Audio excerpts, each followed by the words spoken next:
अस्सलामुअलैकुम और मैं हूं आपका पीएचपी ट्रेनर बिलाल और मैं आ गया हूं आपके पास एक अगली वीडियो अपनी लेके पीएचपी की, जिसके अंदर आज हम स्टडी करेंगे कि इफ स्ट्रक्चर क्या होता है और उसको पीएचपी के अंदर किस तरह से यूज़ किया जाता है।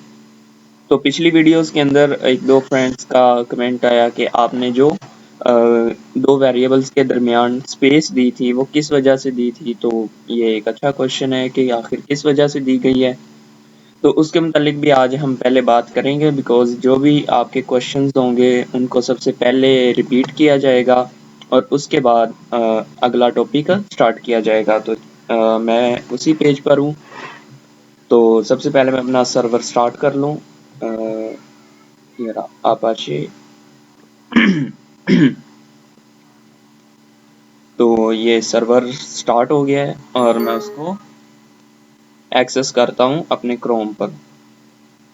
तो लोकल होस्ट और php1 जो मेरी फाइल का नेम है htdocs फोल्डर के अंदर, तो उसको मैंने रन कर दिया है। तो ये कुछ भी प्रिंट नहीं हुआ।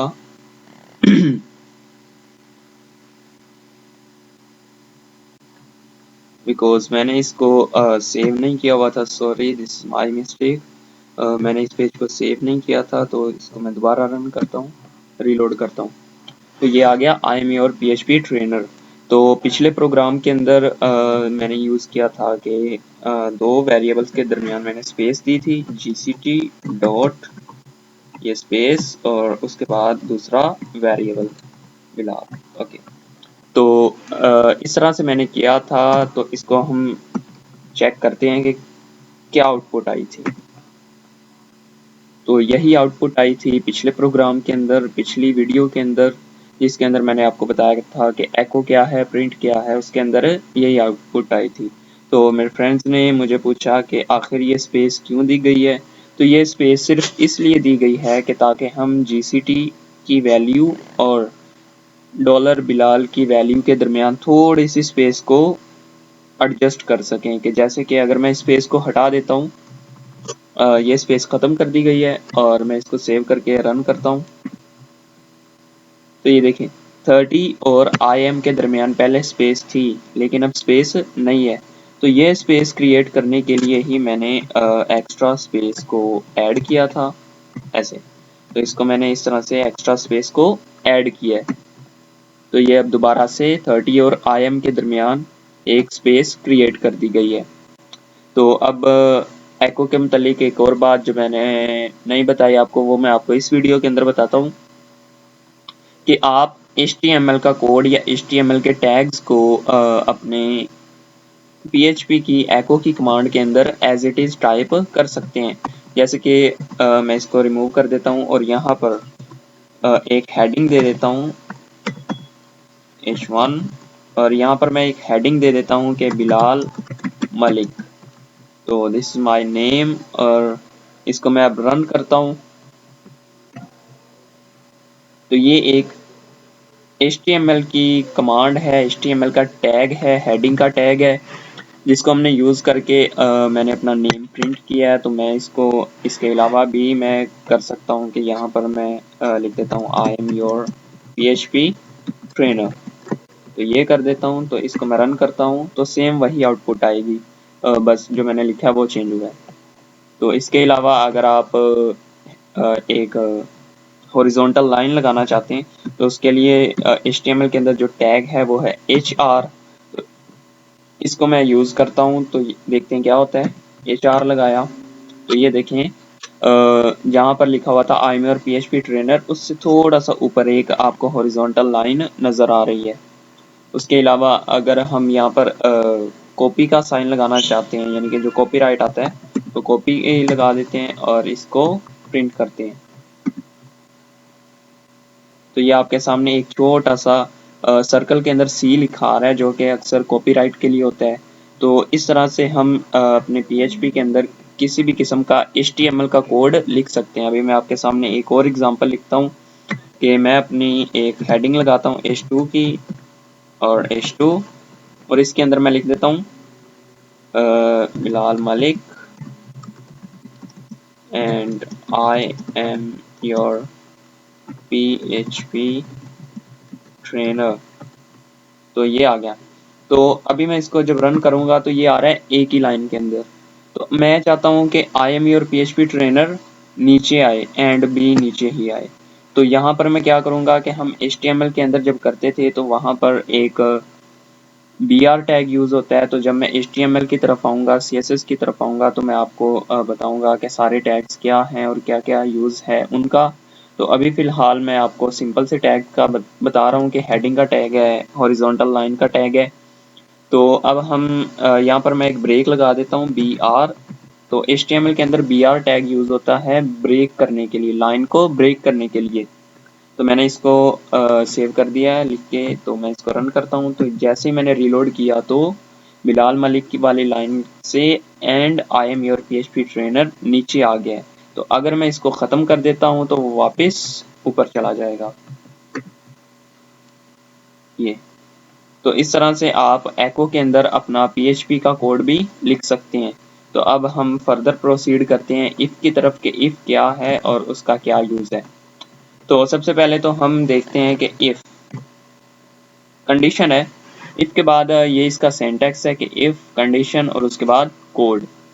तो अगर आपने C++ पढ़ी है, जो मेरे फ्रेंड्स हैं जो मेरे साथ पढ़ते हैं, अगर उन्होंने C++ को लर्न किया तो उनको पता होगा कि इफ़ कंडीशन किस लिए है। लेकिन अगर आप एक नए पर्सन है, आपको नहीं पता कि C++ क्या है और ये इफ़ क्या है, तो मैं आपको बता देता हूँ कि इफ़ जो है एक कंडीशनल स्टेटमेंट है।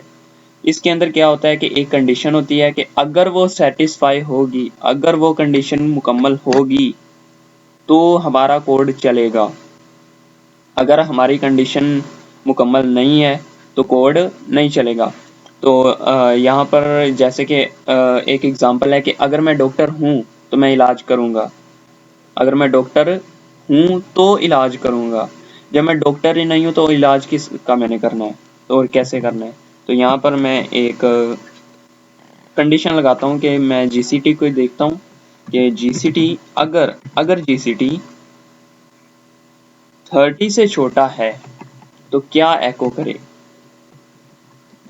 एको करे यानी कि प्रिंट करे your number is less than 30। तो ये जो नंबर है मैं ऊपर वाली वैल्यू को देख के लगा रहा हूँ। वैसे प्रोग्राम के अंदर हमें पता है कि 30 ही है, तो इसीलिए मैंने लेस देन 30 लिखा है। तो इसका इतना इशू नहीं है। तो इसको रन करते हैं और देखते हैं। रन किया, कोई आउटपुट नहीं मिली हमें। क्यों, क्या वजह?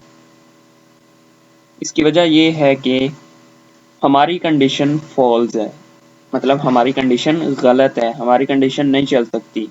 क्योंकि हमने लगाया है अगर GCT 30 से छोटा है तो 30 नहीं आएगा। यहाँ पर 30 से छोटे डिजिट जितने भी हैं 0 से लेकर 29 तक जितने भी डिजिट हैं, मैं यहाँ पर 0 to 29, क्योंकि 30 से छोटा है तो 30 अभी भी नहीं आएगा कंडीशन के अंदर, क्योंकि हमने कंडीशन ही वो लगाई है कि 30 से छोटा है। अगर हम यहाँ पर इक्वल एंड लेस देन 30 कर दें तो जब हम इसको रन करेंगे तो पहले मैं इसको रिमूव कर दूं वरना यहाँ पे एरर आ जाएगा। तो इसको सेव किया और इसको रन करता हूँ।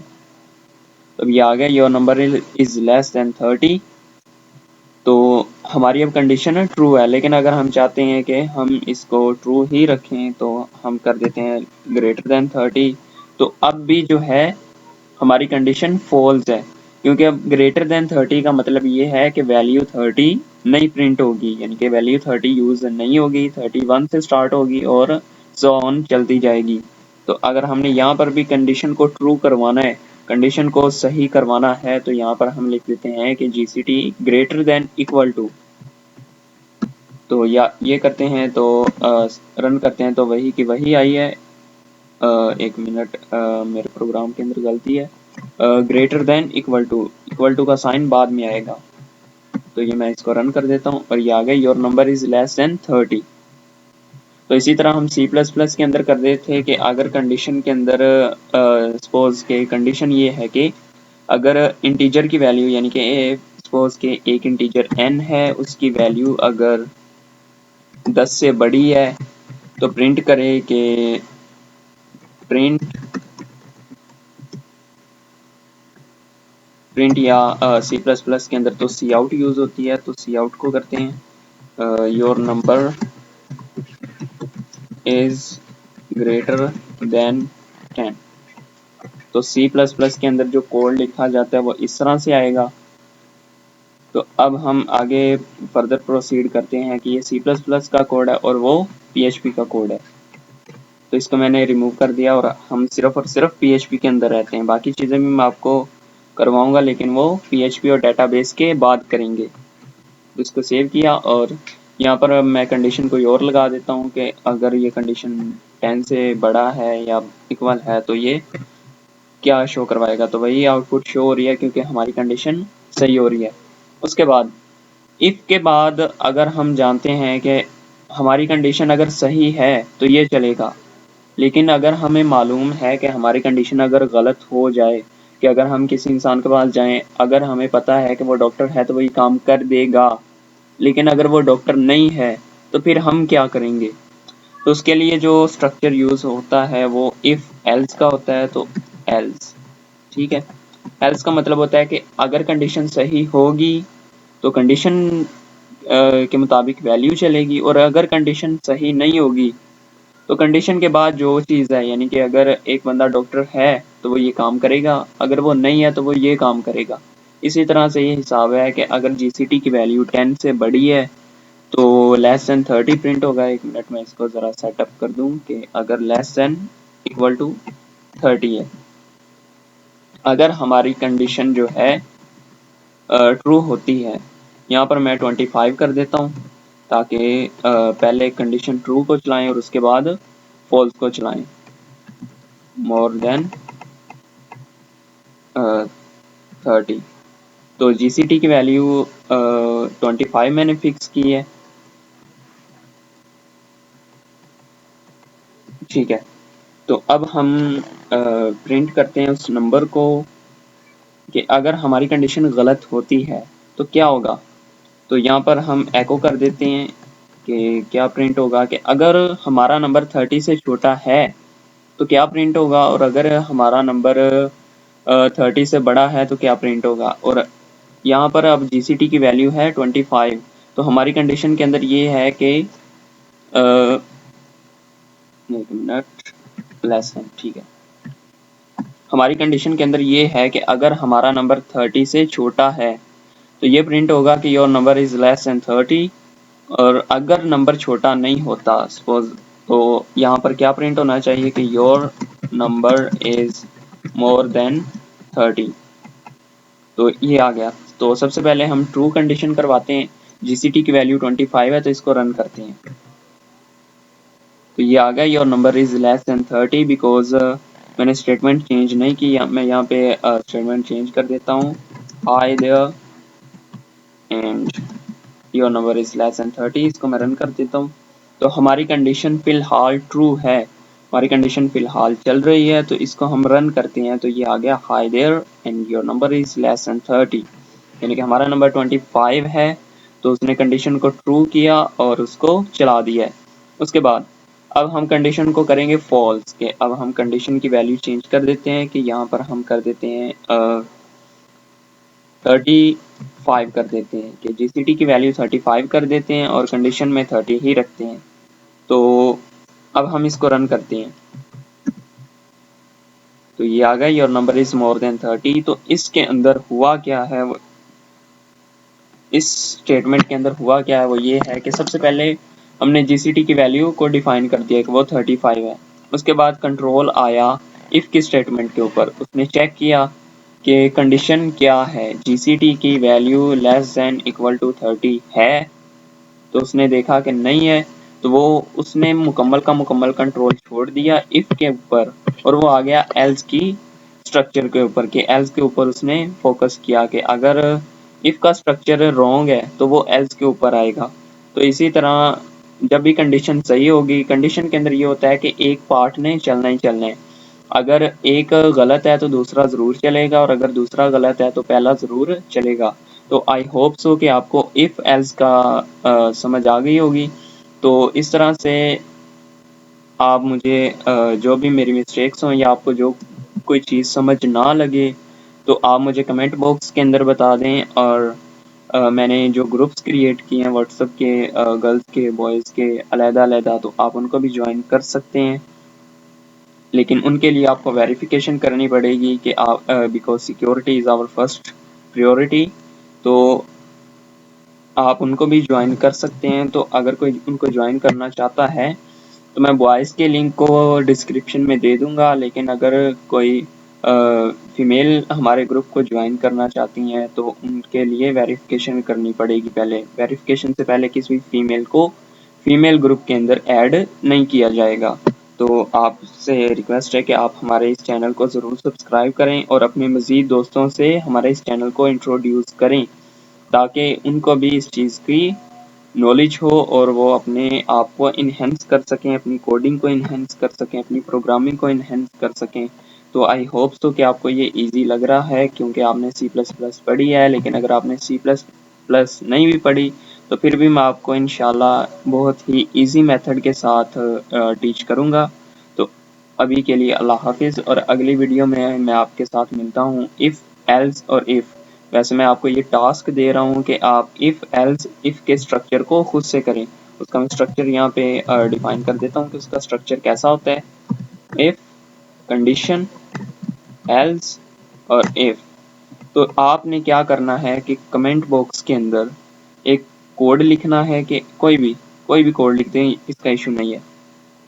आपने कमेंट बॉक्स के अंदर एक कोड लिखना है जिसके अंदर इफ़ की कंडीशन होगी और एल्स इफ़ की कंडीशन होगी, और एको आपने क्या करना है, मैं आपको एक कोड दे देता हूँ कि